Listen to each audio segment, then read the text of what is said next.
my name is Prince Gary Karangasyan. I'm first year criminology, and I'm from the block 1E. I will discuss. I learn about your topic in Crim 1. First is, what is criminology? According to the Edwin Sutherland, in the borders of science, criminology, it is the entire body of the knowledge regarding to crimes as a social phenomenon. It includes within the scope and process of the making of laws and their breaking of laws. So it means, ma'am, is ang ano daw po is ang criminology daw po ay pag-aaral, pagsusuri sa mga krimen at mga crimes. And ito rin natin sinusuri yung, like for example, yung mga case na mga malalaking kaso. Ito yung criminology, and making a laws. So paggagawa daw ng laws and pagsira din ng laws. Yun yung criminology, and knowledge at kaalaman sa mga crimes, ma'am. According to the Republic Act 11131, Section E, criminology refers to the scientific study of crimes, criminal and victims. It also deals with the socialization and prevention of crimes. So it means hindi daw po hindi rin pinopokus ang criminology sa pag-study sa kriminal. So it means ang criminology din ay may pinopokusan din na isa ka tao. Like for example, criminal and victim. So it means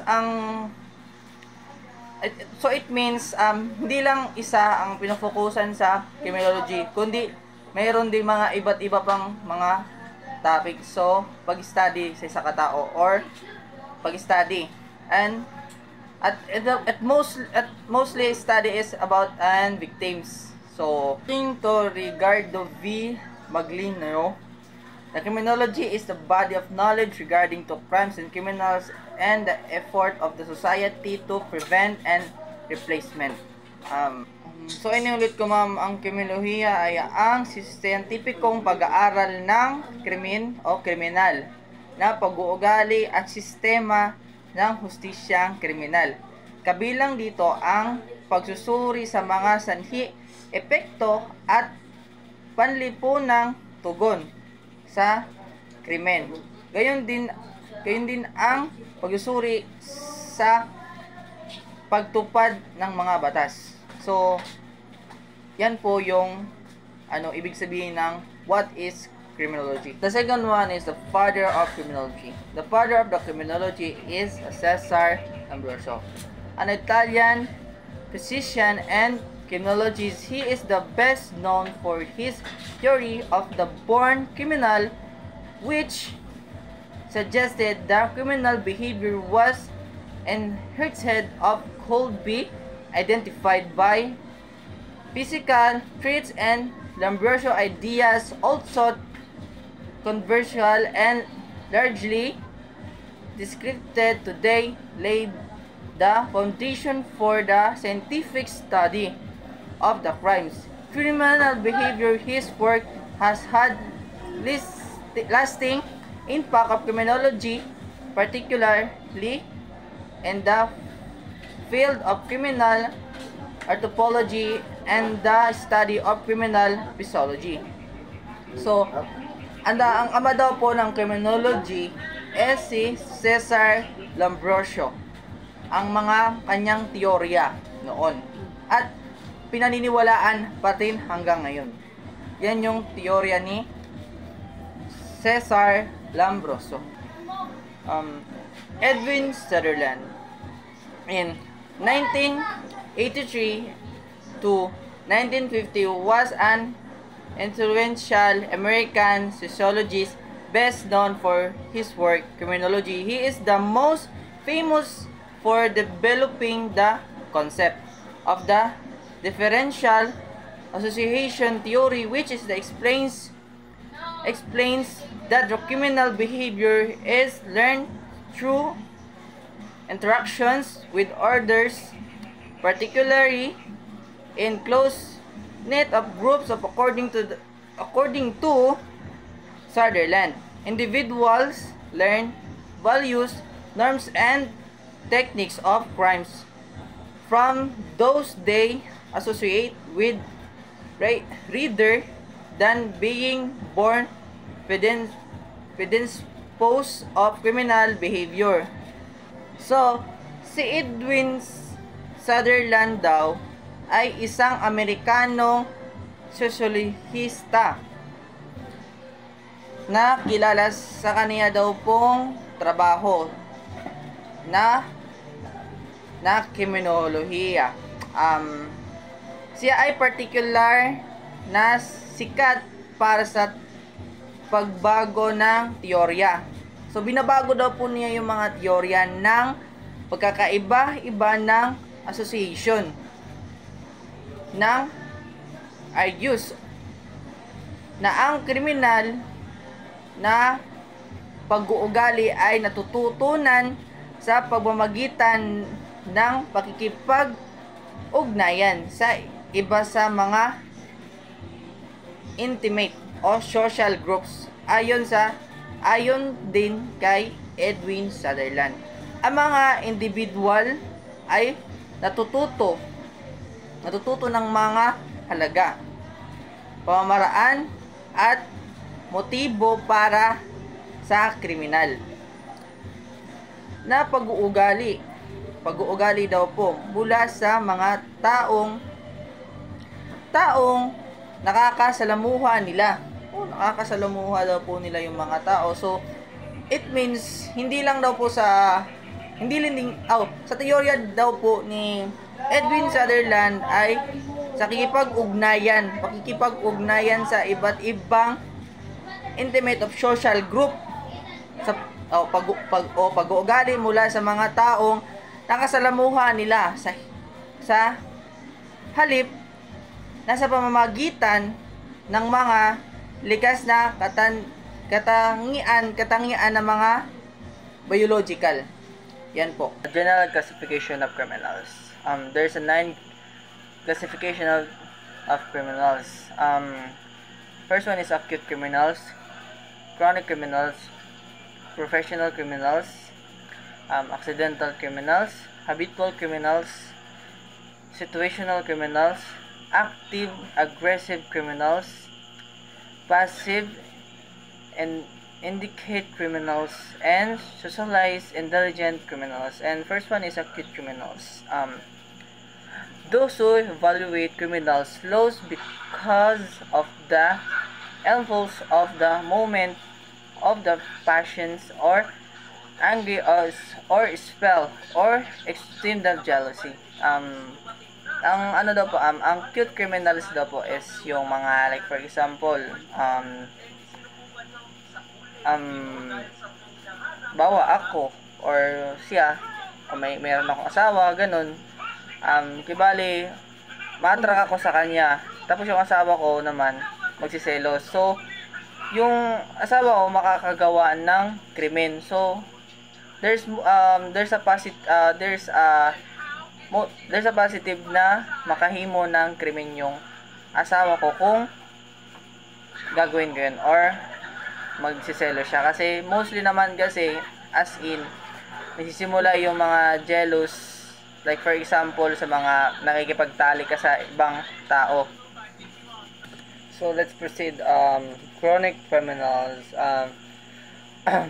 Those criminals who act in consent with a deliberate thinking. So this one's ma'am is yung mga criminal na parang gumagawa ng krimen sa takbo ng isip nila. So for example, gaya ng iba na, uy sige, gawin mo to, gawin mo yun, na patayin mo siya, or what else, patayin mo yun, di ba? Yun yung mga ma'am, yun yung tawag dito,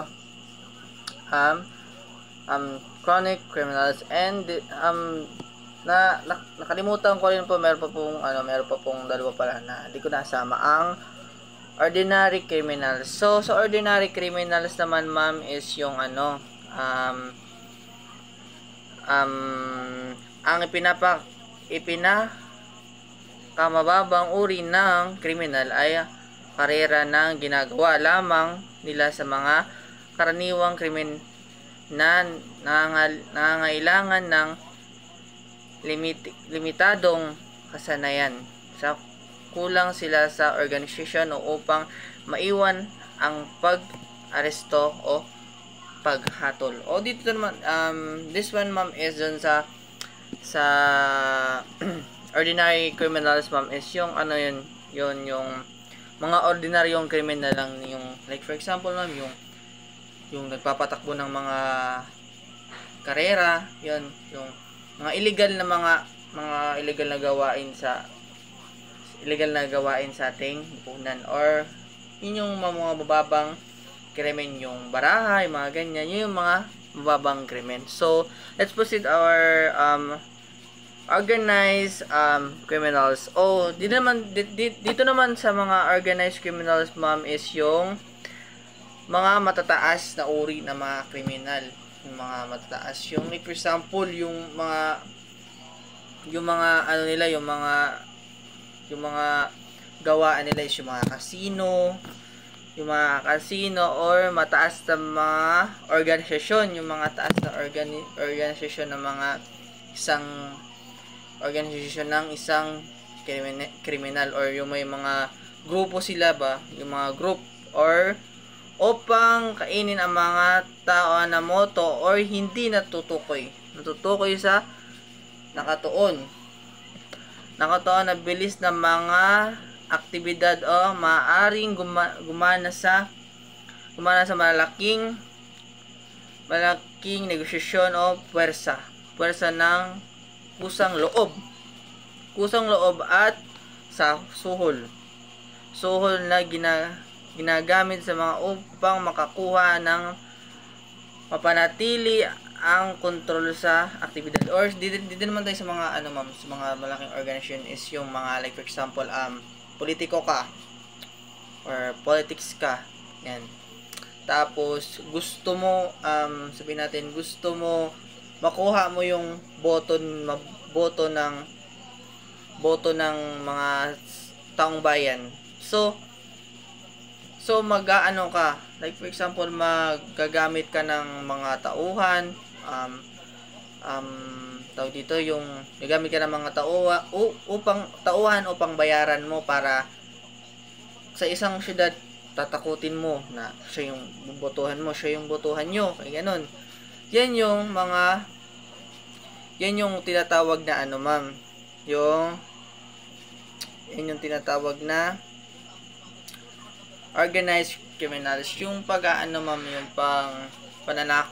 pananakot ng isang tao sa mga tao para iboto siya, or pananakot upang hindi magsalita, hindi tumistigo. Yan yung sinasabing organized criminals, ma'am. Professional criminals, they are highly skilled and able to obtain a considerable amount of money without being detected because they are organized and in contact with other professional criminals. Offenders are always able to escape convictions and specialize in crime that requires skills in pocketing, shoplifting, theft, and counterfeiting and others. So dito naman sa ma'am, sa professional criminals is yung mga tao na sila ay napakahusay at nakukuha ng malaking pera na hindi matukoy dahil sa organisasyadong nakikipag-ugnayan sa iba't ibang personal na mga kriminal. So dito naman ay yung mga like for example, yung mga malalaking transaction, ma'am, yung mga malaking transaction ng mga kriminal na ginagawa o sinasagawa ng mga tao or isang organisasyon. Dito ma'am ay yung mga tao na mga magagaling bang umano, yung parang magagaling sila ng mga gawain, yung parang basang-basa na nila kung ano yung mangyayari.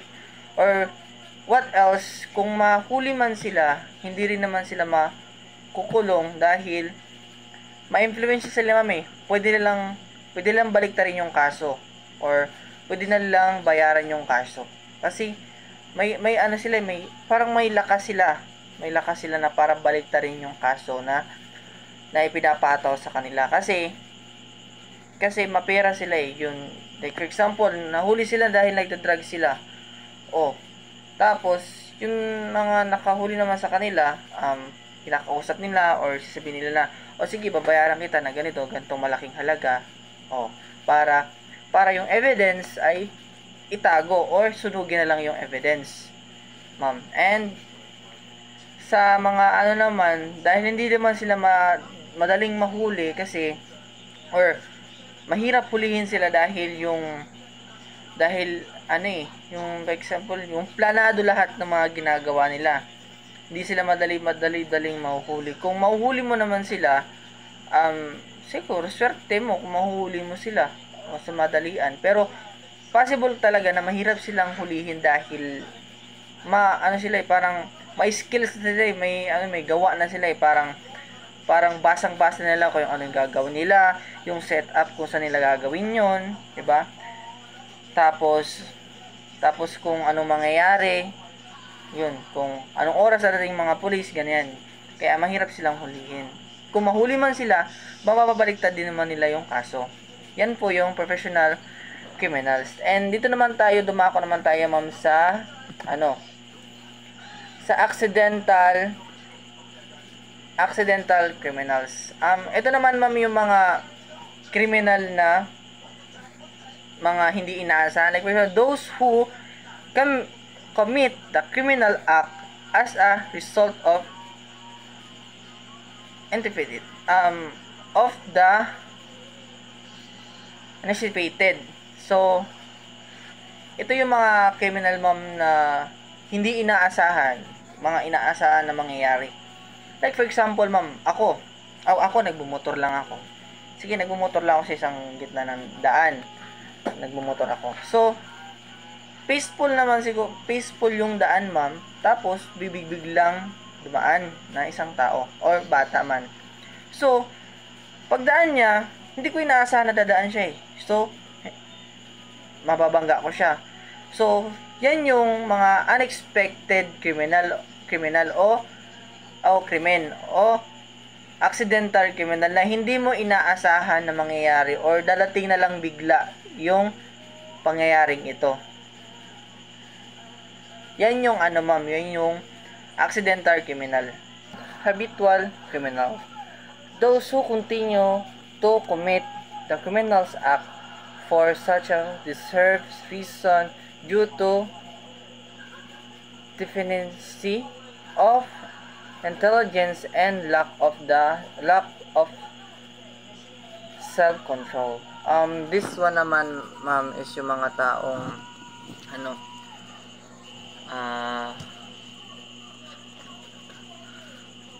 yung mga taong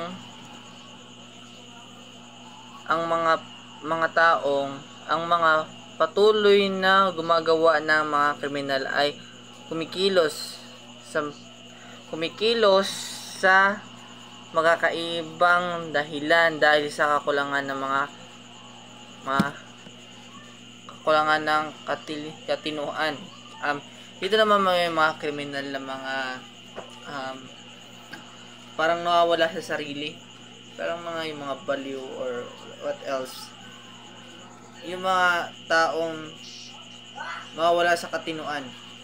Gumagawa na sila ng krimen na hindi nila alam dahil kulang sila sa kaalaman or wala sa parang tawag dito, hindi nila alam na mali na pala yung ginagawa nila or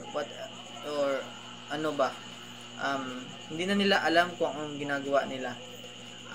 kakulungan sa pag-iisip, kaya nakakagawa sila ng krimen sa buhay nila. Sa isa naman ma'am as situational criminal. Situation criminals. Those who are actually not criminals but constantly in trouble with legal authorities because they commit robberies. So, ini naman mga criminals na nagkakaproblema sa gobyerno o sa mga otoridad dahil may mga record na sila eh. So, it means kahit hindi sila magnakaw or kahit hindi sila gumawa sila ng mga maling mga pamamaraan na parang napapagbintangan ba rin sila kasi may ginawa silang mga mali dahil yun, may mga mga record na sila sa authority. So kahit hindi sila gumawa ng masama, maaari pa sila ng pagbintangan dahil may record sila. Tapos hindi rin sila madali-dali dahil hindi sila makadali-dali pag apply ng trabaho dahil may mga record sila sa mga police. So it means na nandoon parang dahil sa ginawa nilang mga pagnanakaw, hindi na sila pinagtitiwala ng mga tao. Then sa active aggressive criminals naman tayo ma'am, and dito naman sa active aggressive criminals, those who commit a crime in impulsive manner, usually due to the aggressive behavior of offender, such as acute as the clearly shown in crimes of passion, revenge, and resentment. Dito naman ma'am yung mga criminal na mga pabigla na nagko-commit ng crime or ng mga krimen, like for example sa mga pagkikiganti ng isang tao or yung pasakitan mo lang sila, yung parang nasaktan mo sila, tapos or na pagsalitaan mo sila ng masama. So agad-agad sila parang bigla sila magko-commit ng crime para gantihan ka or para gantihan ka nila para gantihan ka nila at para din sila dito, parang hindi labag sa kalooban nila na nakaganti na sila, or parang sasabihin nila ayoko na, nakaganti na ako, ganito. Yan yung pabigla-biglang commit ng crime, yung bigla silang makagawa ng krimen sa iyo o kahit sino pa man. Passive indicate criminals, those who commit a crime because they are pushed to it by the inducement by the reward of promise without cost, considering the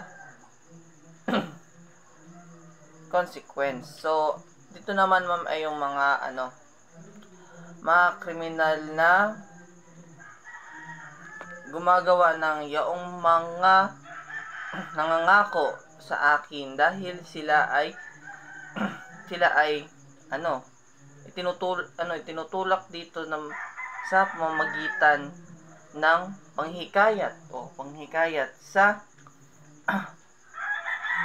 pamamagitan ng gantimpala at ng pangako hindi isinasa lang alang ang mga kahihinatnan nito. Dito naman yung mga kriminal na mga yung mga parang magpangako sila. Sige. Yung mga like for example yung mga online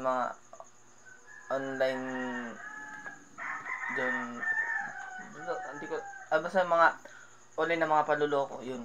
Mangangako sila, sa isang tao, sabi nila, mangangako sila sa isang tao, pero, hindi naman nila tutuparin. Mangangako sila, na, ayan, sige, bibigyan kita ng 10 million para 10 million, tapos para bigyan mo ko ng tapos bigyan mo ko ng isang kapalit, bayaran mo ako bago kita mabigyan ng ganito. O sige, mga pangako ito. Ayan, mangako sila sa iyo na yan, pero hindi nila alam kung anong kahihinatnan nung ginawa nilang pangako. Maaari sila, kung hindi nila man nila gawin yung pangako yun, maaari silang kasuhan ng pinangakuan nilang tao. Dahil ano naman dito, dahil naloko sila So it means, yung tinakdang oras na pinangako mo, hindi nila matutupad. So it means, kakasuhan ka talaga nila. Yan yung tinatawag na passive indicate criminals. So, dito naman tayo and the last one is the socialized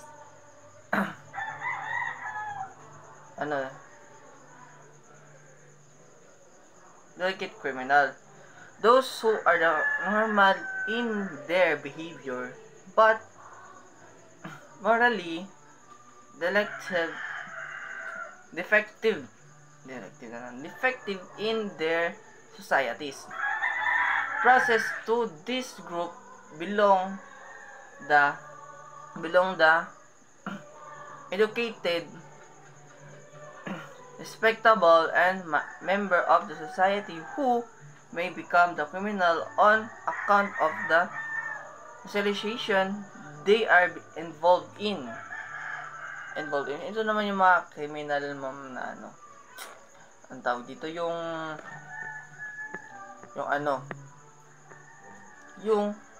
mga tao na ang mga normal sa kanilang pag-ugali ay ngunit deliktibo lamang nila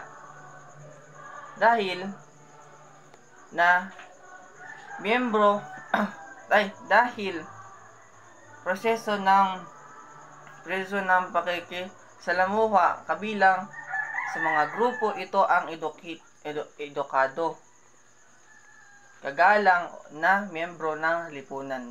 Maaaring maging kriminal dahil sa sitwasyong kinakasangkutan. So, ito naman yung mga criminal na yung may mga pinag-aralan or may mga magagandang asal. Ito yung mga criminal na mga parang nasasangkot sa mga nasasangkot sa mga krimen na nangyayari sa kanilang lugar or sa population nila. Dahil nakikisalamuhan sila So it means kahit hindi sila aggressive, hindi sila gumagawa ng crime or hindi sila gumagawa ng labag sa batas. So kahit yung mga kasama ko, ako educated ako, criminal tapos yung kasama ko nag-drugs. So it means kung once na mapatunayan na yung kasama ko nag-drugs, so it means masasama ako sa kaso kasi nandun din ako So ang iisipin nila, kasama ko sa paggamit ng pinagbabawal na droga. So yan yung yung tinatawag nilang pag parang hindi nila inaasahan na magiging criminal sila dahil nag-aaral pa sila di ba? Yun yung tinatawag na socialized delinquent criminals. And next proceed, Article 27 of Revised Penal Code. Duration of the penalties in RPC. So ito yung mga kaso na maaaring ikaso kahit sa mayor, sa mga tao, sa mga civilian or sa mga kahit ano pa yan, mga mapera pa yan. Ito yung mga kaso na pwedeng ikaso sa kanila ng laws or ng ng mga korte. Kung makakakommit sila ng crime or makakakommit sila ng illegal na kahit ano pa yan na illegal na illegal na pinagbabawal ng batas na nakasaad sa ating batas. So ito yun, reclusion perpetua from 20 years and 1 day to 40 years. And reclusion temporal from 12 years and 1 day to 20 years. Prison to mayor from 6 years and 1 day to 12 years.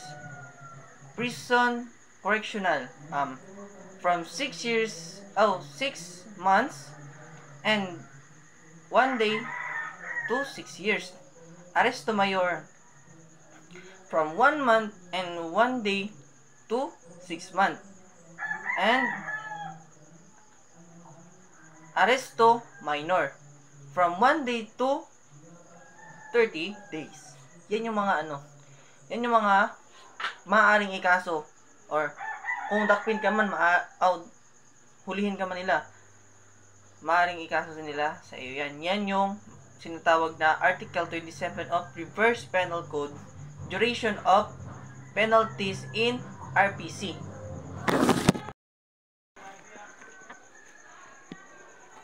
Four types of control. First one is the direct, indirect, internal control through to needs, then sentence and function. Then dito sa direct, direct is the which of the punishment is the treat them or applied to wrongful behavior and complaints in reward by the parents, family, and authority. Dito naman po is yung mga kung saan ang parusa ay pinagbabantaan o nilipat sa maling pag-uugali at ang pagsundo ay ginagantimpalaan ng mga magulang o pamilya at mga otoridad. O dito naman is yung mga yung mga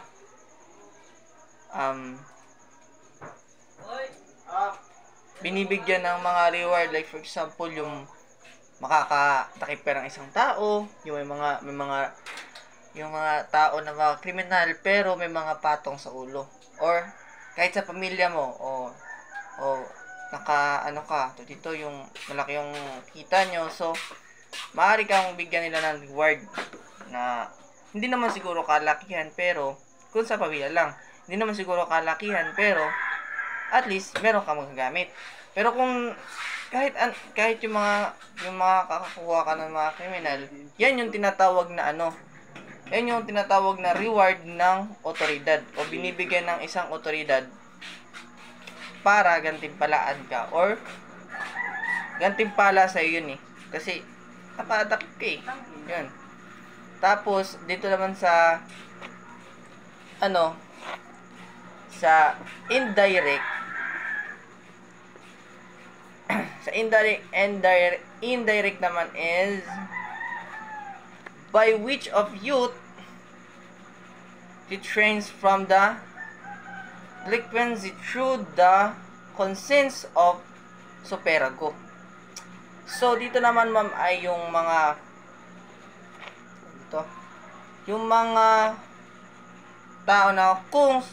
tao kung saan ang isang kabataan ay umiiwas ng delinkwensya sa pamamagitan ng konsensya o superago. Ito naman yung mga kabataan na umiiwas sa mga illegal or mga masasaming gawain. Kaya nga nagtayo sila ng dito yung tinatawag nilang eski, sangguniang kabataan, para gabayan yung mga kabataan sa magandang asal o magandang patutunguhan. So, dumako naman tayo sa internal. Sa internal naman, ma'am, ay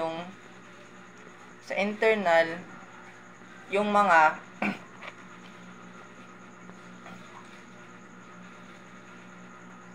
internal is by the definition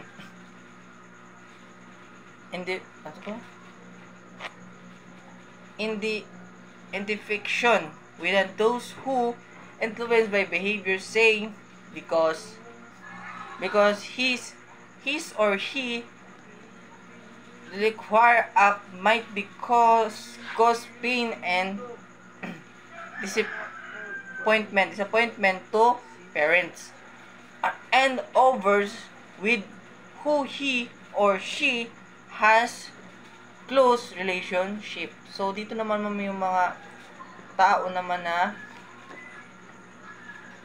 gumagawa sa pamamagitan ng pagkakakilanlan sa mga tao, nakaka-impluwensya sa pag-uugali. Sabihin na dahil ang kaniyang delinquenting gawa sa maaring magdulot ng sakit o pagkabigo sa magulang at sa iba pa kung saan siya ay may malapit na relasyon. Doon naman tayo sa control to needs the sentence satisfaction. Doon naman sa satisfaction is if all of the individual needs are met, there is not point in criminal. So dito naman, ma'am, ay yung mga tao na kung ang lahat ng pangangailangan ng isang individual ay natutugunan, walang punto sa kriminal. Yun, ma'am. Yun yung four types of control. So dito naman tayo sa characteristic of the normal household. Physically complete where both natural and parents are present. 2. There's a social and religion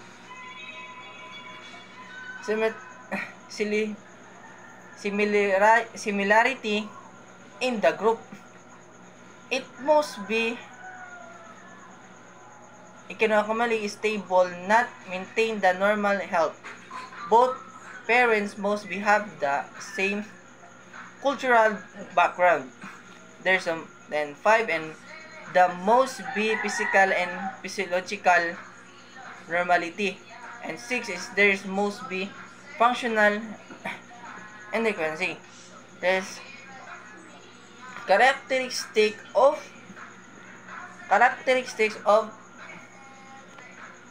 disorganized or broken house, then a house with criminal pattern, and a house in which there are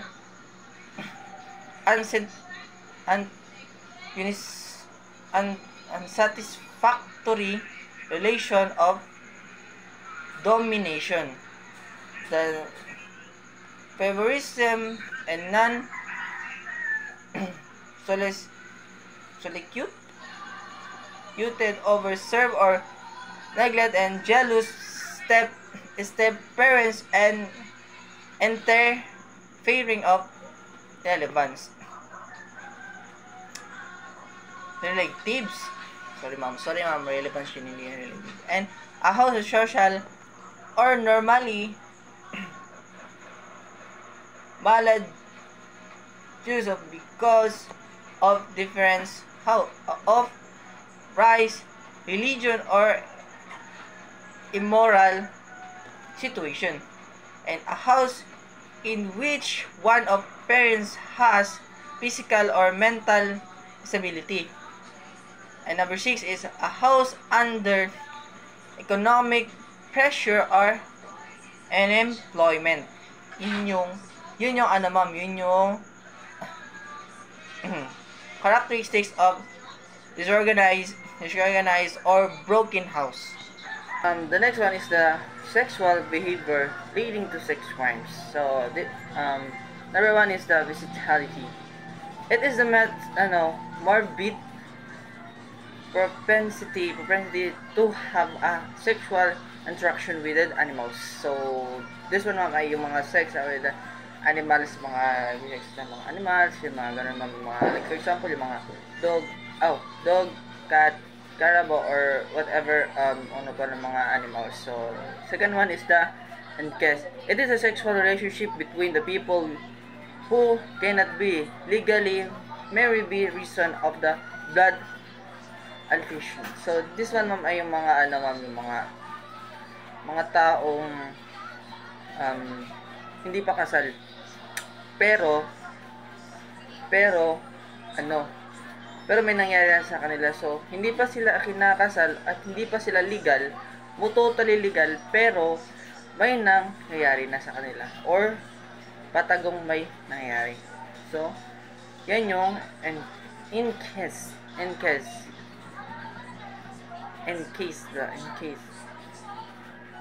o incest.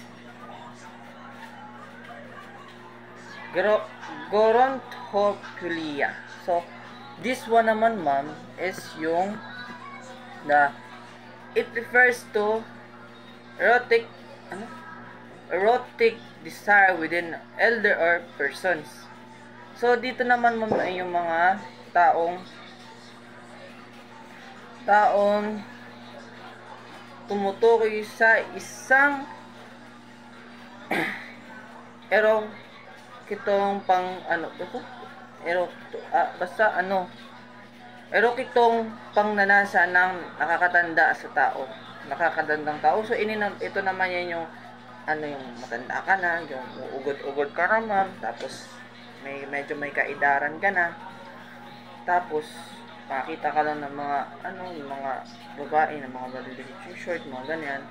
Parang gusto mo silang kuhanin yun. Parang may pagnanasa ka sa kanila. Yan yung tinatawag nila na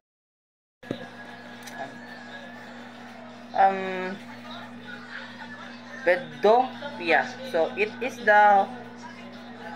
is a compulsive sexual desire with a child. So this one naman is yung mga taong may pagnanasa sa isang bata or what else, yung mga edad pa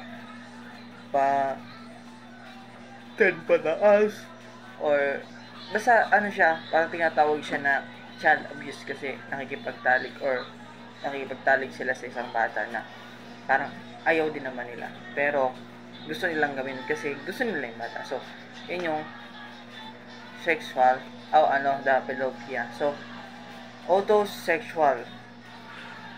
This commonly known is the masturbation, self gratification or self abuse because this sexual activity is carried out without the cooperation of anybody. So, this one naman ma'am is yung mga tao na ginagawa ito ay karaniwang kilala bilang masturbation, self gratification o self abuse dahil ang sexual na aktibidad na ito ay sinasagawa ng walang pakikipagtulungan ng anumang katawan. So, yan yung autosexual. Tapos, ang ikalawa naman, ma'am, ay yung ika-ano naman natin is yung yung necrophilia. So, it is the sexual prevention with the corpse or dead body. So, ito naman yung mga yung mga taong parang tatawa na ako. Yung mga taong ginagawa ito ay isang sexual na perwisyo sa isang bangkay o bangkay. Ito naman yun, ma'am, yung mga mga taong yung kahit patay na pinasamantalahan pa. Yung like for example, ako or siya or anything else. Siya nagtatrabaho ka sa pulinarya, yan. Tapos yung patay maganda, tapos nakakaakit sa iyo, yung malakas yung yung karisma ng bisat kahit patay na, yan. So, ikaw na magbalasaramaray or mag-make up ay or manlinisay sa kanya, gagawin mo kung ano yung maaari mong gawin sa taong yun o ipinagbabawal pa man kung gusto mo talaga. Yan yung tinatawag na necrophilia. Then the next is mode of expression, AO. So, ito naman yung ito ay algolognia sodo o may ito an sadism of sexual pleasure or achieve that through the infection of the pain of the sexual. And sexual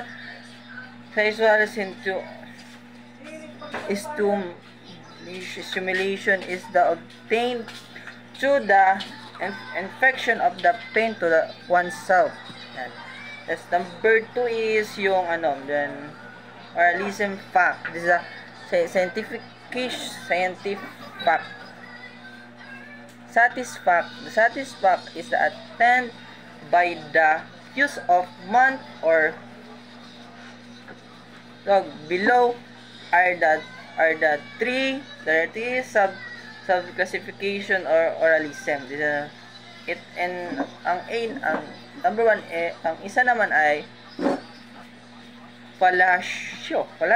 It is the locking and sucking of the male organization penis with the organs in the organization. Sorry, balik. It is the locking and sucking of the male sex or sex organ penis with an empathies. This, sorry ma'am, masyadong complicated kasi may mga bata dito. Ito naman, ma'am, yung tinatawag nila na ito ay pagdila. Ay, Diyos ko. Ito naman, ma'am, ay yung example, pagdila ng niya. Yun. Ng male sex, basta, siya, ito yung, basta yung niya, yung parang, dilaan mo yung maselang party niya, yan. Pero nagiging ka dyan, parang magiging aggressive ka kung ginagawa mo yun sa isang tao. Yan yung oralism. Tapos, ang isa naman, ma'am, ay yung sa camera ko. Ang isa naman, ma'am, ay yung tinatawag nila na anlilugus. It is the lacking of the anus of the sexual partner. This also called as. Tapos ito naman yung yung tinatawag nila na nakukuha ang sexual na stimulation sa pamagitan ng pagdudulot ng sakit o sa laal. Ito naman yung yung nagiging satisfied ka kung sinasaktan mo yung yung babaeng katalik mo. Yan yun. Yung parang gustong-gusto mong nasasaktan siya or ano ba. Yung parang nagiging satisfied ka kapag ginagawa mo yung gusto mo siyang saktan. Tapos yung isa naman ay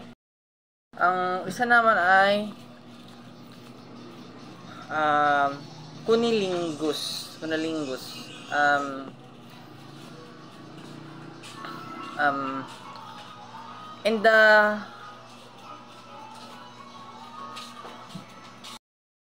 In the parlance of the sexual maniac, this is the commonly called as a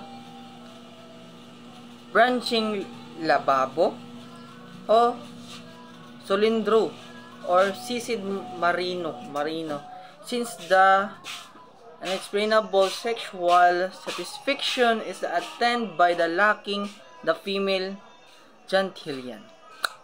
Yun lang is the number of the participants in the sexual act. Pluralism. This called by sexual festival, since there are several participants on this sexual. So this one naman ay yung, like for example, isang kwarto, apat na babae tapos apat na lalaki din. So papasok sila sa isang kwarto tapos doon sila maggagawa ng kabalaghan or doon na sila maggagawa ng ano pang gusto nilang gawin. Kasi tinatawag ng sexual festival. So doon sa loob ng kwartong yun, lang yun talaga. Parang something lang talaga dito, yung sila lang talaga yung nakakaalam kung anong gagawin nila. Tapos ang number 2 naman ay tourism.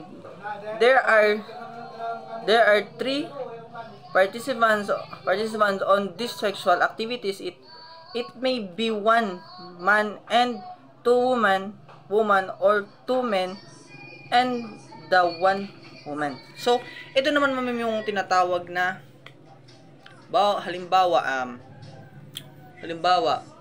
ako, nag-isa lang ako tapos dalawang babae yan. Or ako, dalawa kami lalaki or isang babae. Yan yung tinatawag na na trollism. So trollism. So sa sex ng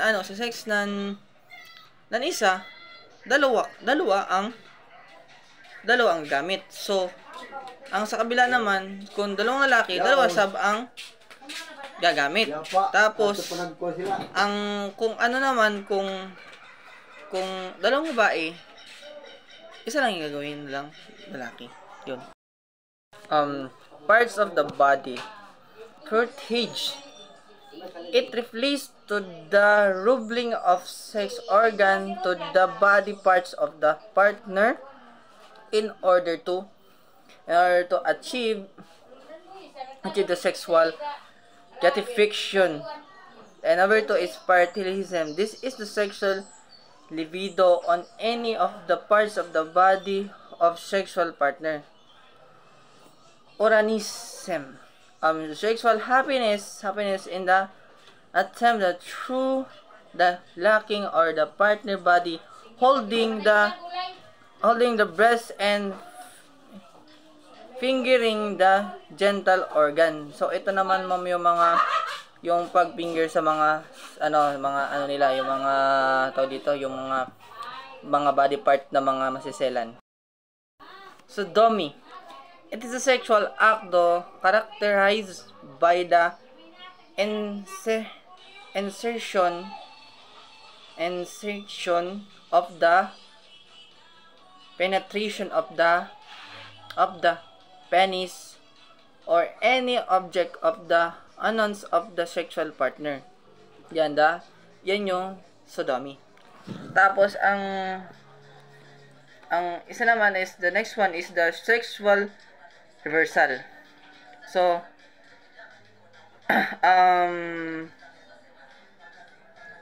fetishism. Hindi ko alam kung anong pag-pronounce siya, pero para sa akin fetishism is sorry sa mga pronunciation ng mga mali. So by the just looking at the some body parts of underwear or any object of the associate with the partner's sexual enjoyment achieved. Then ang number 2 is homosexuality. For female relationship, this is known as the tribalism or tribalism, wherein sexual behavior is directed towards or some ex. And number 3 is travenshim. Sexual satisfaction is obtained by wearing the apparel or underwear of the opposite sex.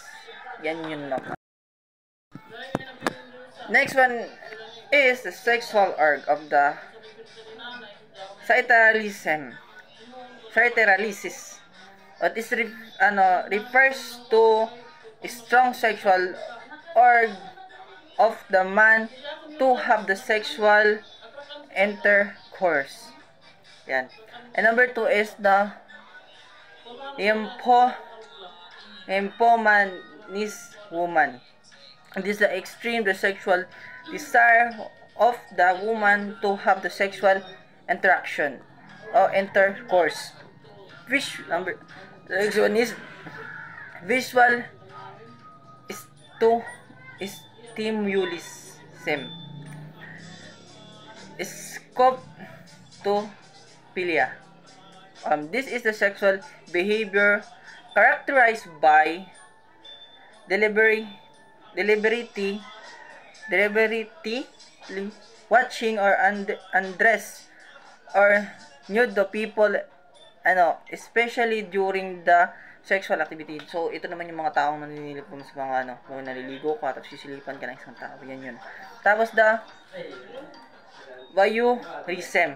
This is a sexual satisfaction obtained through watching person doing something which might be under herself or the private area, like toilet or dressing room.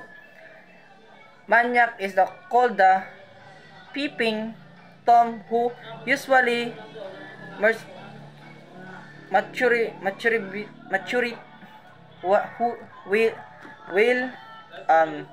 his sexual behavior. So ito naman yan, kagaya ng sinabi ko kumam kanina, is ito yung mga taong pasimpleng naninilip sa isang babae, naliligo siya or ano bang ginagawa niya. Executive clemency are as follows. Pardon. A pardon is the forgiveness of the crime and the penalty associated with it. It is granted by the sovereign and power such as the president or chief of the state, which is either absolute pardon is conditional pardon. Number 2, anonymity. From the Greek anonymity of oblivion, it is an act of the justice by which, as the supreme power, it a state of restore those who may have been guilty of any offense against it's to the position of the in initiate persons. It includes more than pardon in as much as the obliterities all legal remembrance of the offense. The world has the same root of anesia. Repressive. A temporary daily imposition of the death penalty, a punishment which cannot be reduced afterwards by the executive orders of the state. Reason for repressive include the possibility of newly discovered and devise another involvement and mental impairment of awaiting the result of some last minute appeal or concern of the executive that there might have been some error in the record which she should be examined. On accusation as a reprieve, the date for execution can be reset the death penalty, improve the revive it only daily, and is not a reduction of sentence, communication and sentence pardon. Number 4,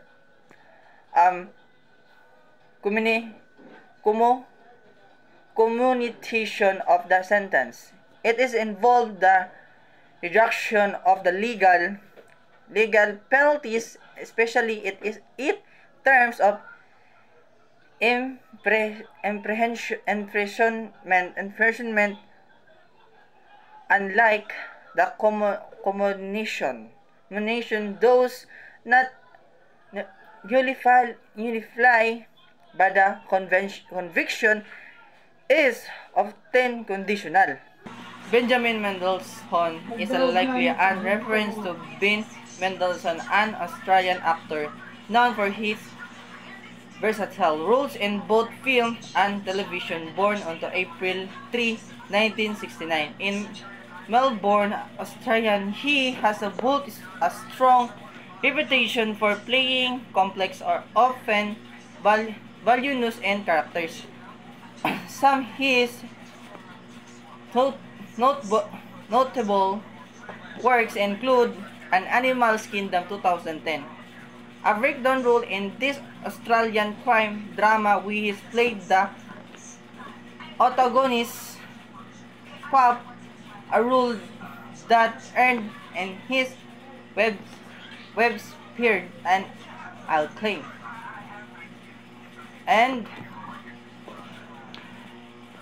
Rogue One as a Star Wars Story 2016.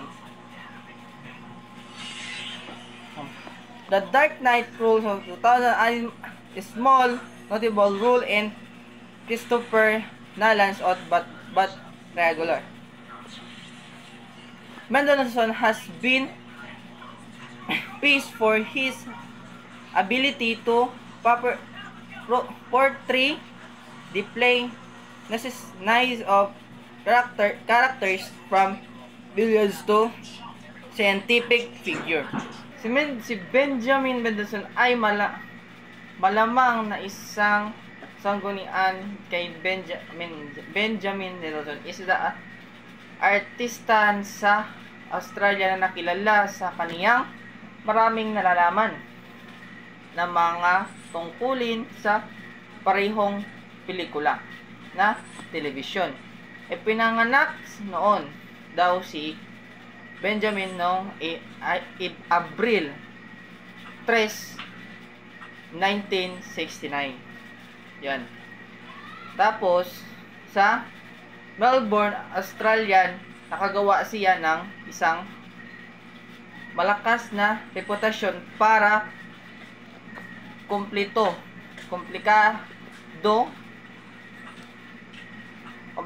kadalasang kontrabida ng mga karakter. Yan si Benjamin. And sa next person naman is si Cloward Olin. The theory individuals in disadvantaged communities might be resort for delinquent behavior due to the inability to achieve society goals through to conventional means. They identify their types of delinquent subcultures. The criminal gangs where youth learn criminal behavior as a means to achieve success when legitimate opportunities are available. Conflict gang where a youth resort to violence or aggressive behavior due to instability or lack of instruction of criminal activities in their method. And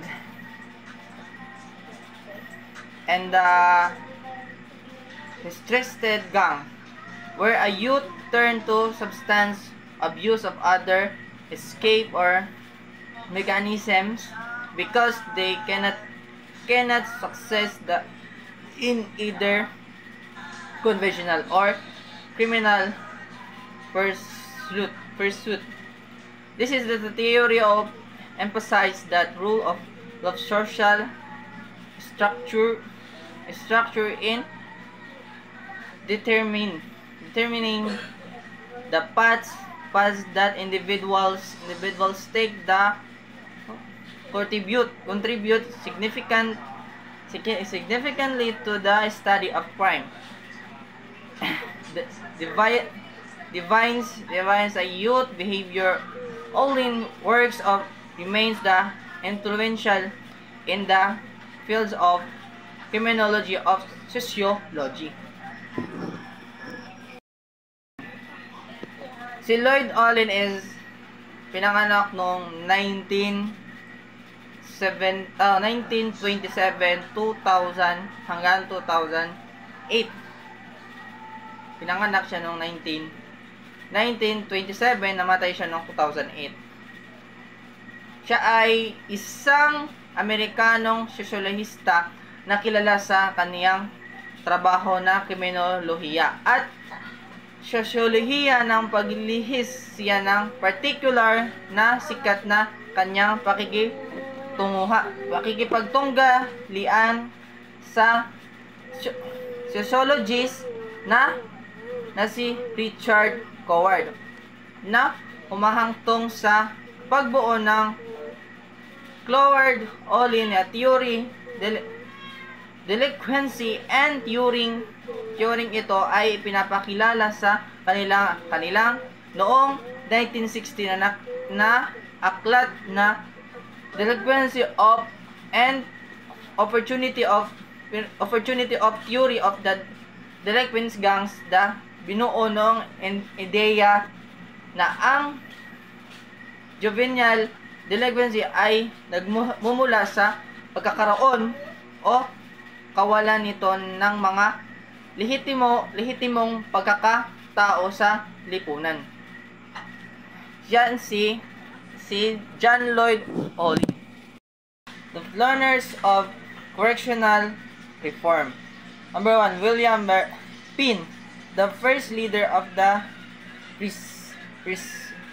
prescribed imprisonment as the correctional treatment of major offenders. He is also responsible for abolition of death penalty of torture as a form punishment. Number 2, Isaac Newton. He is the encouraged the electoral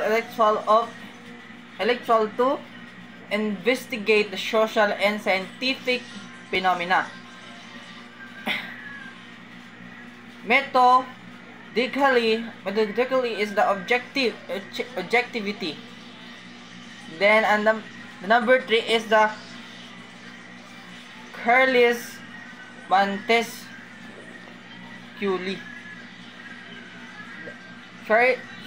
Charis Luz second that the Baron B. Broad and Et de la Mosquio. A French as historian and philosopher who analyzed law as an expansion of the justice. He is believed the rush and punishment would undermine morality and that the appealing to moral statement, he is the better means of the preventing the crime. He is confronted of the religion and the historical role of the church in the political agreement of the social and polish of the book entitled Spirit of the Laws. Number 4 is Voltaire, the French calls of Mary. He was the most visible of all philosophers, and during the period of belief the same is and determine the crime. His view to the legally section and practice of torture. Number 5 is Kaiser Bornes, the Regulus de Bicolaria. He wrote the easy imitate the uneasy of crimes and punishment that the most exciting on law during the century in presented the humanistic goal of law and made emphasis on the impositions of punishment as the means of the deterring criminals' behavior. Number 6, Jeremy Bentham. Jeremy Bentham, the greatest leaders in the reform of English criminal law. He is the believed the punishment designed to negate the pleasure of Gian, the criminal derives from the criminal world of reduce the crime. Philosophic calculus. It is the state that the amount of pleasure, the amount of the pain could be calculated, compared at the justice, so that the punishment would be no one than sufficient, always just. And number 7 is John Howard. John Howard, the chef of Bedfordshire, is in 1773, who devote his life and torture to prison reform, published the books The State of Prisons. He recommended the following: Then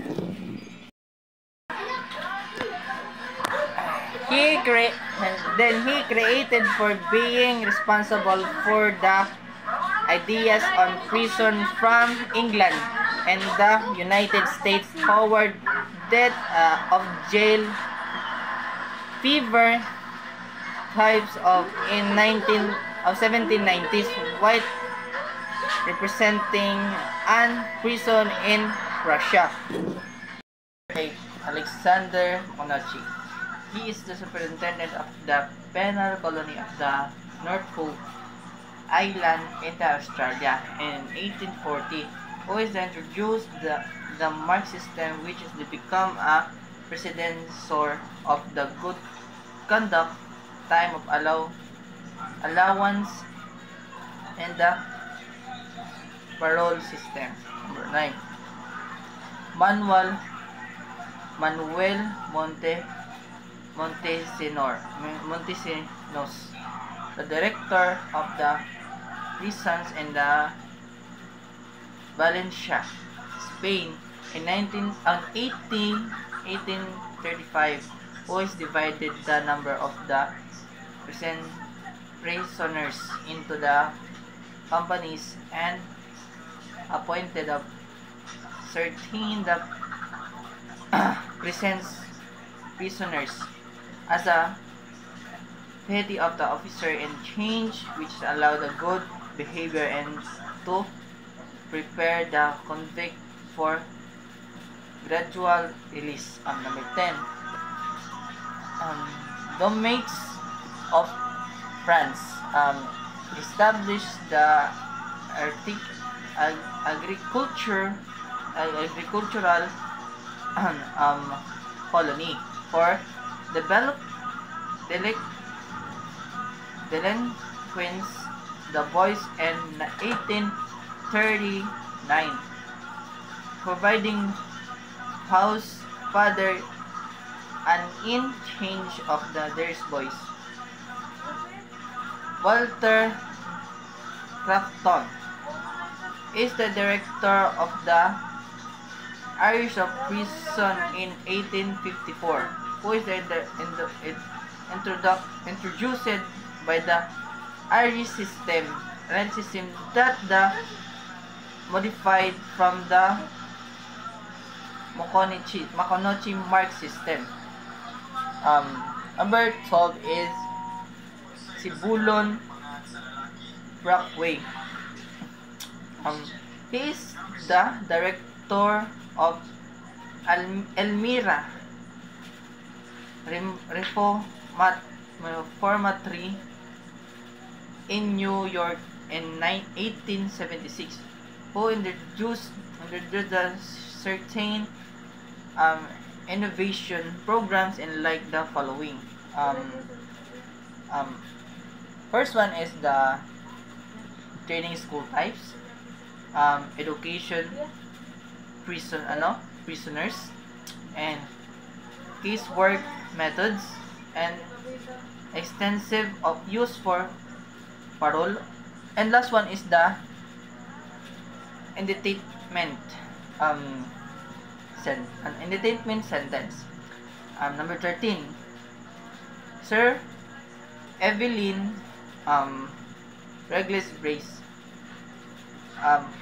an English director of the position after the visiting the Elmira reformatory and the Massachusetts of the reformatory at the Concord in 1897, opened an specialized at the small town of the Bristol for male defenders between the age of 16 to 21. It was based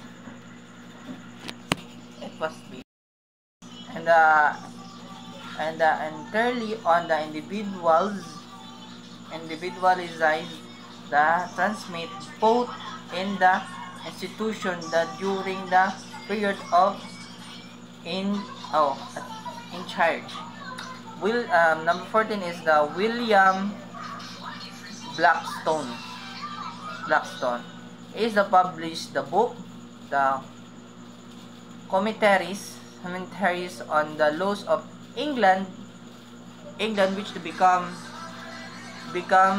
an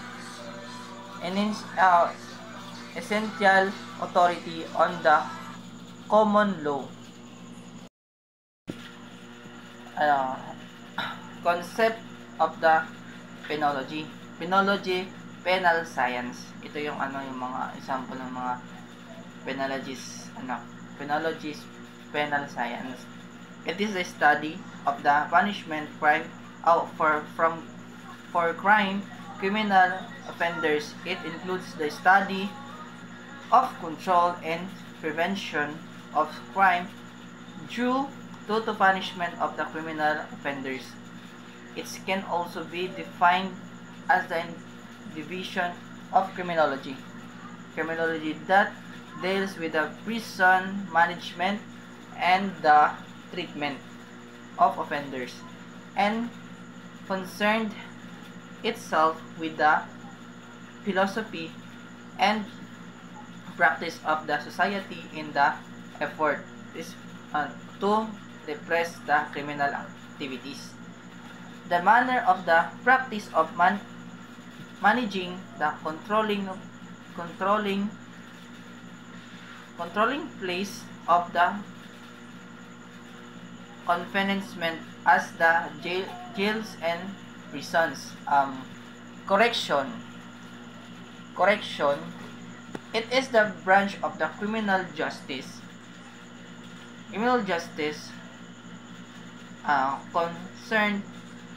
Concerned with the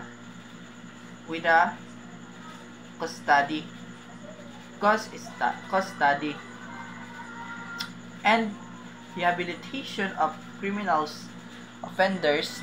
It is the field of criminal justice administration with the utilized the body of knowledge and practice of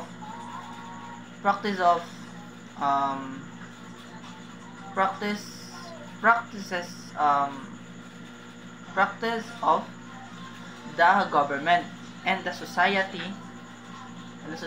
in general, involving the process of the handling individuals who have been convicted of offenses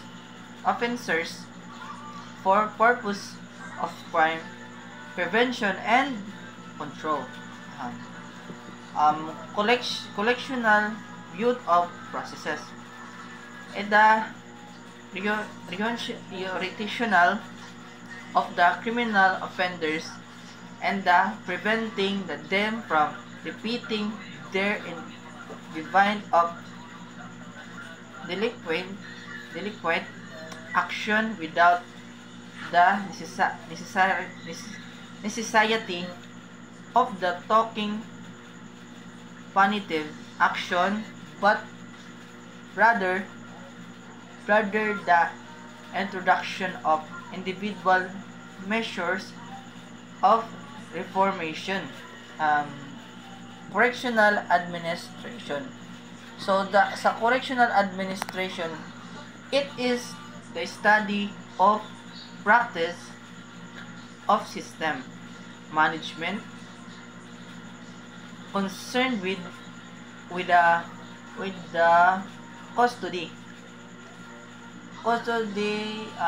treatment and rehabilitation of criminal offenders. Punishment. It is the brothers remindly that the state likes against and the offending member of society that usually involve pain and sacrificing. That is the concept of penology. the penology, penal science. Then, inulit ko ma'am, ang mga nabasa ko ma'am ay yung dalawang nabasa ko is planners of the correctional reform, at ang isa naman ay yung tinatawag na penology, penal science. Yan po yun ma'am. Let's proceed to the next. Doon naman tayo ma'am sa death penalty. So number 1 is merong mga ilang mga sa death penalty. Hindi ko alam kung 25 ba sila or basta yun lang po yung mga 25 siguro, mga death penalty. So first one is the death penalty is death with the dissection and hanging of change.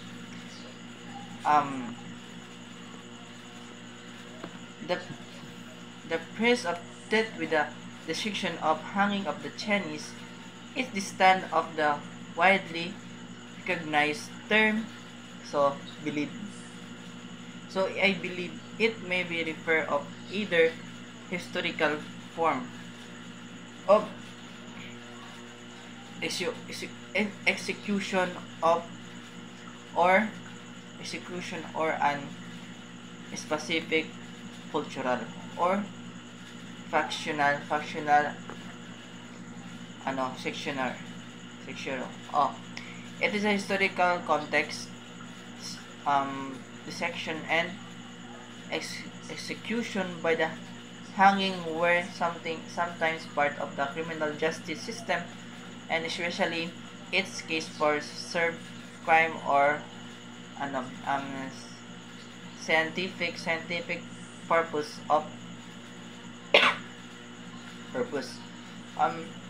Example,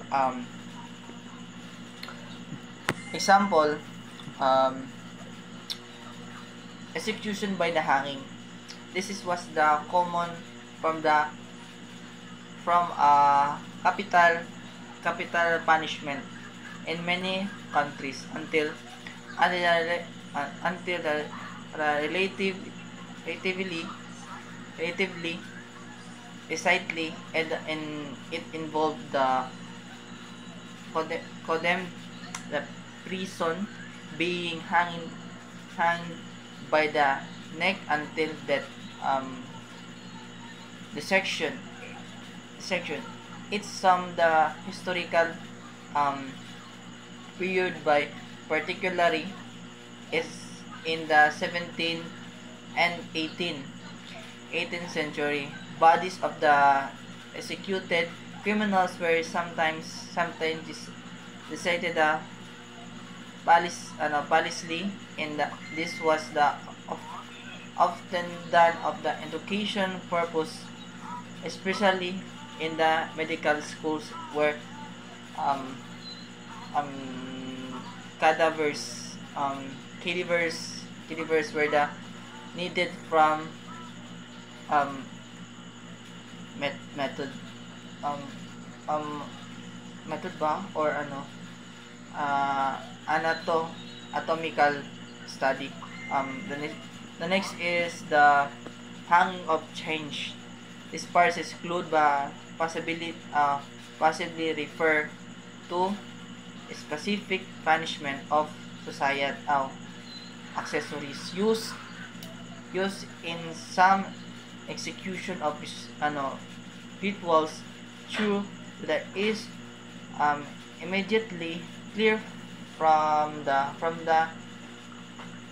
description of Chinese kings might have been used to restrain the prisoner or to symbolize the certain level of punishment.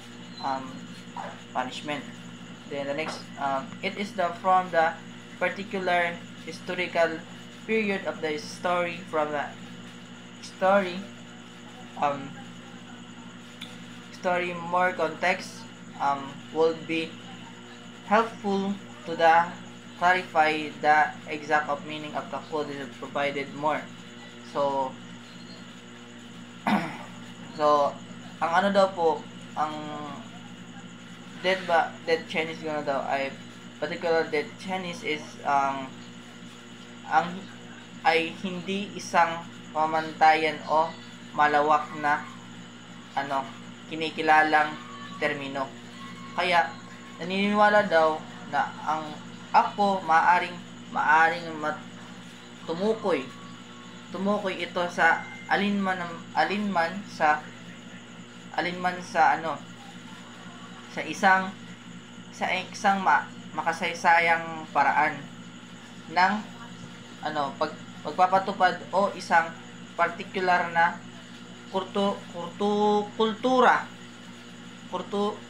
kultura o katang-isip ng senaryo sa mga makasaysayang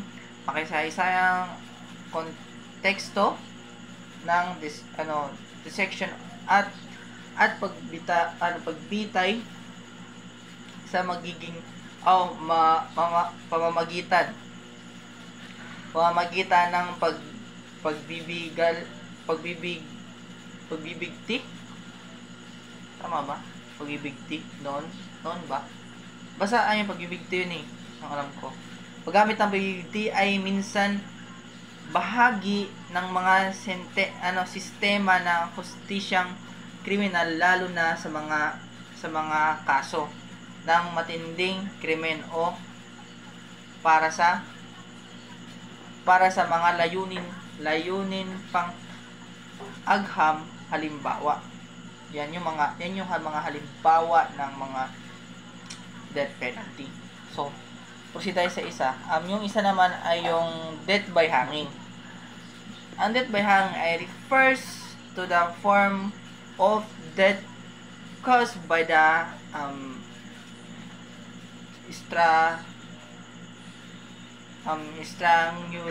strangulation, where a person is suspended by the rope of similar object of around the neck. This form of death can occur due to virus of mechanism including ang hirap i-pronounce. Number 1 is asphyxiation, basta mahirap i-pronounce man, pero kakayanin. The weight for the body pulls down, restricting the airflow to the lunga, causing the suspension. Number 2 is the neck fracture in some case, particularly in judicial hanging. The force of the fall can break the neck using the repeated. Number 3 is yung good vessel of compression,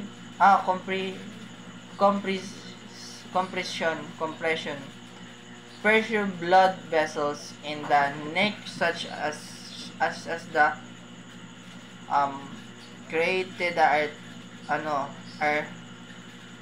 can be reduce the blood flow the brain,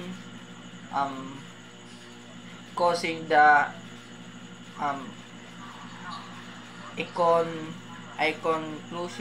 conclusions and eventual death. And yung daw po, yung death hanging na daw yan ay tumutukoy sa mga isang anyo ng pagkakasakal kung saan ang mga isang tao ay sinususpend ng isang lubid o katulad ng bagay na sa paligid ng leeg ang sa anyo ng kamatayan, at ito ay maaaring mangyari sa pamamagitan ng iba't ibang mekanismo. Yung iba't ibang mga mekanismo, yung mga sinasabing pwedeng ipangsakal sa isang tao. Kahit ako, nasasabi ko na kung magkakaso man ako, or kung nakahabol pa naman ako, kung nakahabol ako noong unang panahon, or ng yung mga nakaraan pa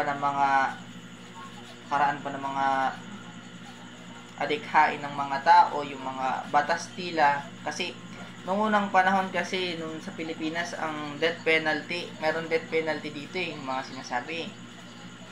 Merong death penalty na nangyayari. Pero nung pumasok noon yung isang presidente, hindi ko lang kung ano yun basta naging presidente, walang visa yung death penalty.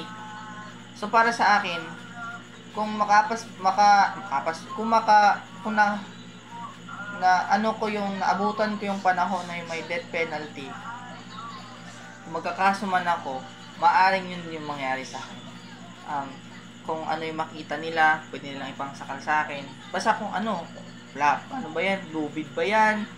Ano ba yan? Kahoy ba yan? Or ano ba yan? Kahit ano. Basta nylon, mga ganyan. Pwedeng ikamatay mo yun. Kung mawawalan ka ng hininga, parang maubusan ka. Pero para sa akin, kung meron pang death penalty nung unang panahon, mas maganda kung meron pa ring death penalty hanggang ngayon. Kasi nga, matatakot yung mga taong gumawa ng krimen dahil may death penalty. May iwasan nilang gumawa ng krimen dahil may death penalty. Kasi, sino ba naman ang magtatangkang gumawa ng magnakaw, ng ibang tao, gambling, manloko, diba? Kasi may death penalty. So, konting mali mo lang na gagawa ka ng masama or gagawa ka ng labag sa batas, automatically kukuhanin ka ng pulis, tapos kung ano yung ihatol sa'yo ng judge or ng Supreme Court, yun yung masusunod. Kasi Supreme Court yun parang sabi dito, parang napagdesisyon na ng mga tao parang mga tao na yun nagdesisyon nun or yung gobyerno na mamatay ka. Yun yung yung sa'yo, ihahatol sa'yo. Kasi noon parang yan yung mga hatol noon sa mga taong hindi sumusunod sa mga batas ng gobyerno. So, papatay ka talaga nila kasi parang hindi ka sumunod. Pero gumawa naman siguro sila ng babala na yan yung mangyayari sa inyo kapag hindi nyo sinusunod yung gobyerno. So, sa paglipas ng mga panahon, hindi ko alam kasi according sa my research nung mayroon pang death penalty sa Pinas ba, konti lang yung gumagawa ng krimen noon kasi takot sila konti lang, mga nasa mga 50% making crime in this Philippines. Then nung nawala na yung mga death penalty, parang bumalik yung nakasanayan ng mga tao, yung pag-salvage, pang-kidnap, paghingi ng ransom money. Pero meron pa rin mga tao na lumalabag pa rin, parang against sila sa batas ng gobyerno. Kaya merong mga taong nagre-rebelte kasi ayaw nila yung batas ng gobyerno So, kung kung ayaw nila ng batas ng gobyerno, kaya lumalaban sila para sa freedom nila. Pero kung sa mga nakakaintindi naman, yung mga yung IQ, yung maganda yung takbo ng IQ nila, or madali silang makakaintindi kung bakit may batas, kung bakit may sinusunod tayo na batas, siyempre para sa atin naman yun eh. Hindi naman yun para sa gobyerno, para sa atin yun, para madisiplina ng isang tao, or ano ba, para maging kalmado, payapa ang mundo, at yung payapa ang mundo at walang mga masasamang gawain ng mga tao.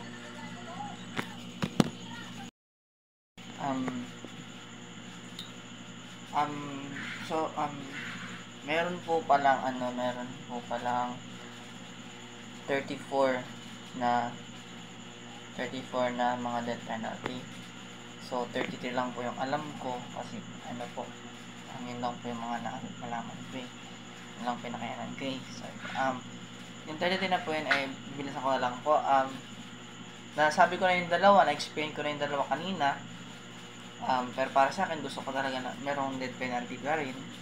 So, number 3 ay asphyxiation or strangulation. Number 3, billion of death, boiling of death pala, Brazil bull or Brazil bull.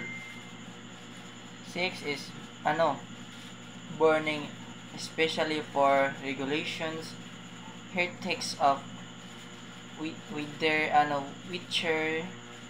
which on the stake, breaking will or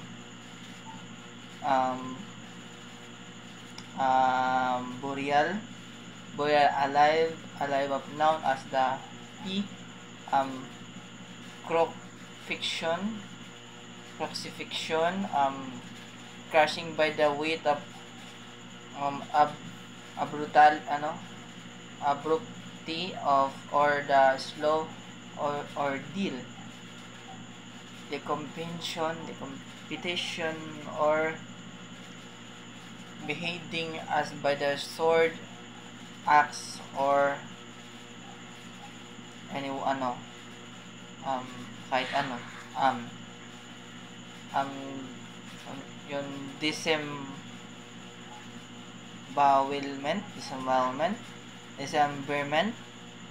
dismemberment, drawing as the criteria considered by the many to be the most kill of. Number 15, drowning pala. 16 is the electrocution or also electric chair. 17 is the explosives. 18 is explosion in animals skin. Ito yung mga siguro yung mga pinapakain siguro sa mga hayop noon. Pinapakain ba yun? Flying, yung garroting. So yung garroting siguro is yung pinalagay ka sa isang kahoy, pinapatalikod ka or nakaharap ba, basta nakatali ka dyan, tapos gagarotingin ka ng latigo or kahoy, basta garroting, basta sa meaning na garroting, parang binugulpi ka ng mga tao or sa mga garoti talaga, or pwede mo din naman ikamata yung garroting kasi may mga may mga damage din yan sa katawan for siguro hindi mo matiis yung mga sakit, or kung masugatan ka man o ubusan ka ng dugo yan. Pero para sa akin yung garroting parang pagpampahirap sa isang tao. So gasing siguro yung papapasukin ka siguro sa isang area, tapos papaanon ka ng gas or mga lason baga yun. Then 22 is the epalement, lethal injection. Sa lethal injection sa 23, lethal injection is alam mo ko tuturukan ka ng lason or ba yun para kamatay mo. Yan yung lethal injection. Pero din naman yun, basta simple lang siya na pagka-death, pero basta mamatay ka rin eh. 24 is poisoning. So, sa poisoning siguro is yung lalasunin ka. Pakakainin ka ng isang pagkain, pero may lason yun. Yan yung poisoning. Pendulum blade. Yung pendulum blades, yun yung yung hindi ko alam kung correctional lang ako pero yun yung nadinig ko sa yun yung pendulum blade siguro yun yung nakaganong ka sa kahoy, nakaganon yung kamay mo, ganyan, tapos yung ulo mo nakaganyan, tapos may blade na babagsak sa ulo mo. Pero mapupugutan ka ng ulo nun eh. Ang sasalon ng ulo mo yung basket. Pero nung sa unang panahon noon, ang sa blade pinapakita talaga sa mga tao na papatayin ka, inahaharap ka sa tao na kikitilin yung buhay mo dun eh. Tapos 26 swing, 27 skip shim and order similar methods, and sa 28 shooting can be performed either. So sa shooting naman siguro yun yung yun yung mga nakasanayan noong unang panahon ng mga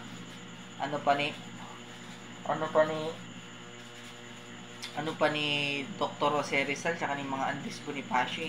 Yun yung kamatayan nun eh. Yun kamatayan noon. Yun yung madalas na ginagawang parusa ng mga Amerikano or mga Hapon noon, na pag nakikita namin na huhuli ng mga katipunan noon, mga katupenero noon. Yun yung ginagawang parusa yun eh. Pinapatalikod ka, tapos babariling ka na nakatalikod. Pero noong unang panahon, once na babariling ka pag nakatalikod, ang ibig sabihin noon is taksil ka sa gobyerno. Taksil ka, yun yung noong unang panahon, pag babariling ka pag nakatalikod. So, pag binabaril ka na nakatalikod, ang ibig sabihin noon, hindi ka tanggap ng gobyerno noon. Parang pinagtaksilan mo yung inang bayan noon. Kaya noon, nung unang panahon, pag may nahuhuli talaga ng mga katipunero, pag binabaril sila nakatalikod, pinipilit nilang humaharap. Pag bumabaril na yung mga Amerikano o mga Hapon, pinipilit nilang humarap sa tao para pagmungkahi na ipinaglaban ko yung karapatan ng mga Pilipino noon. Yan po yung shooting. Yung isa is slow killings and stabbing, starvation, and stoning. And by the 33 is by the throwing the high room, and is executive murderer the traitors through tollstores by the flogging them from the tarping of the rocks, the definition the act of the throwing someone from the window has been the used more by the rebels, the angry modes, than by the official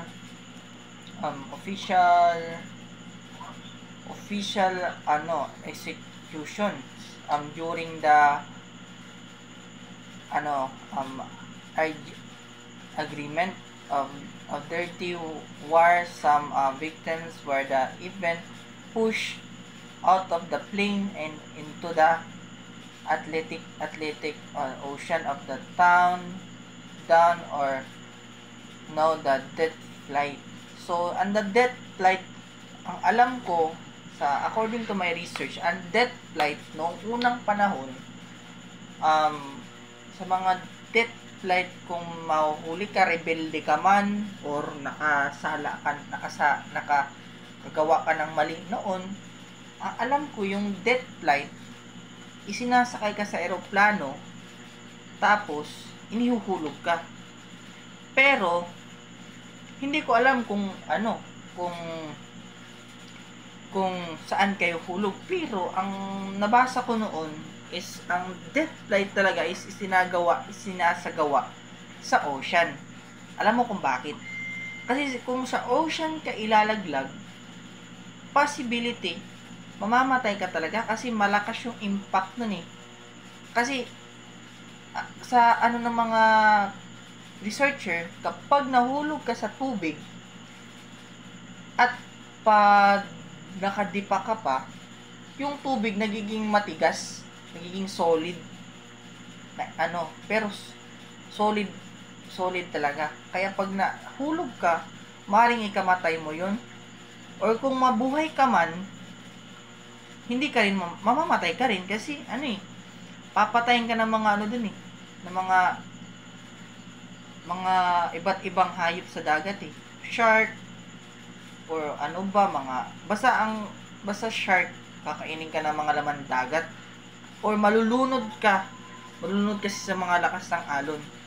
Pero kung sa lupa ka rin naman, possibility mabuhay ka rin kasi kung mailalaglag ka sa mga puno, maswerte ka kasi makakapagpabagal ang impact yun sa lupa yung pag malalaglag ka sa mga maraming puno. Pero kung sa open area, talagang hindi ka naman talaga mabuhay dun, patay ka talaga.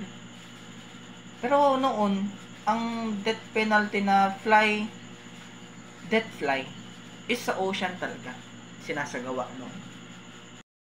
One is the Article 5, reveal use of the registered of criminologies. So, ito yung pwedeng puntahan mo or sa mga criminologists talaga. First one is the dactylography. Two is the ballistician, or two is the question by the document examiner, financial photographer, pilgraph of examiner, prevention of officer, parole officer, o special investigator or special agent,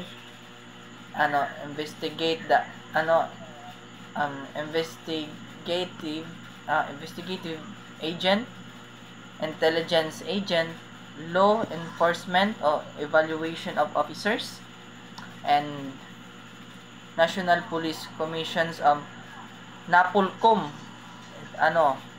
inspector. So, sa NAPOLCOM, ang alam ko sa NAPOLCOM, yun yung mga yung ginagamit pag nag-a-apply ka ng police. Kung hindi ka board passer, kung hindi mo talaga gusto yung board passer, pero gusto mo talaga mag-police, may NAPOLCOM. Ang NAPOLCOM, ginagamit talaga yan sa pag-apply sa police. Kasi, ang alam ko noon, ang sabi nila, kung hindi man makakuha ka ng 75% or 80% sa board exam, kung sa NAPOLCOM naman, kumukuha daw sila ng mga 70%. So, mas maganda yung nasa NAPOLCOM kung police lang talaga yung kukunin mo. Yan po yung ginagamit. NAPOLCOM talaga. Hindi ko na lang. Operation officers.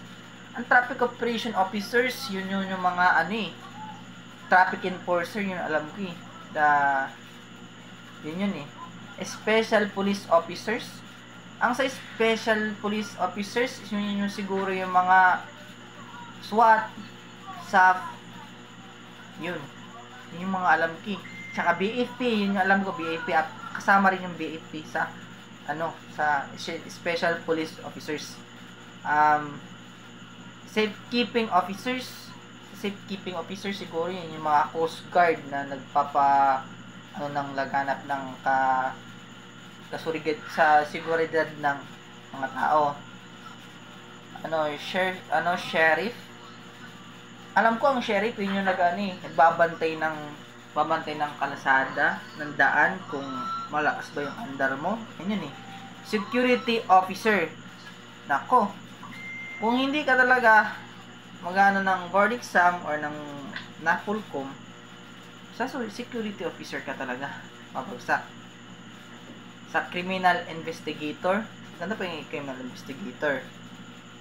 Warden, reformation officers, fire finger, marshal, jail officer up to the rank of the jail superintendent. So sa superintendent, sa jail officer, ito yung mga nababanggit na mga bantay ng mga mga nakakulong. Ito yung tinatawag nilang BGMP, bantay ng mga preso o seguridad ng mga preso para hindi sila makatakas. Yan yun eh. Sila din yung nagdadala kung lilipat sila ng lugar, lilipat sila kung saan, na parang itatransfer sila. Yun. Pero at may nakalimutan pa rin pala ako. Meron pa rin po palang na alam ko na may mga iba't iba mga city jails na mga tinatawag. May mga province jail, main jail ba yun? Tapos basta marami pa yun, alam ko yun eh. Basta iba't ibang jail na mga, pero ang pinakamalaking talaga jail is yung tinatawag nilang kalimutan ko ba yun, 26 is police officer up to the rank of the police superintendent and other than enforcement of agents and the agents under the criminal justice of system. So ito naman yung mga tao nakaka ng mga board passer or na mga NAPOLCOM nakakapasa. So ito yung mga tao na madaling makaka-rank up. Magiging police sila, tapos magbigla-biglang ra-rank up. Pero ang alam ko, ang pag-rank up talaga pa yan eh. Dumadaan pa yan sa matinding training, pinag-aaralan pa yan kung gusto mo talagang mo-rank up. Yan yung yan yung alam ko. Pinag-aaralan mo na nag-i-school ko ulit, parang nag-aaral ko ulit para makomit mo yung gusto mo na rank. Yun yung alam ko. Correction if I'm wrong, ma'am. Then criminology. At ang isa pa po ay yung pinakamalaki po palang jail is the Bilibid Jail. Tinatawag nila, Bilibid Jail. Hindi ko lang po exactly alam kung saan kasi nakalimutan ko na, pero yun po yung ng Bilibid Jail. Then ang pahabol ko lang po is ang criminology kami. Tapos ang criminologist daw po ay ang criminology, yun yung mga lisensyado na ng mga tao. Tapos ang criminologist, yan naman kaming mga taong nag-aaral pa. Yan po. Ma'am, yan lang po yung mga alam ko na nasimula noong na-under nyo ako, and sana po matapos nyo po. And thank you for watching, ma'am.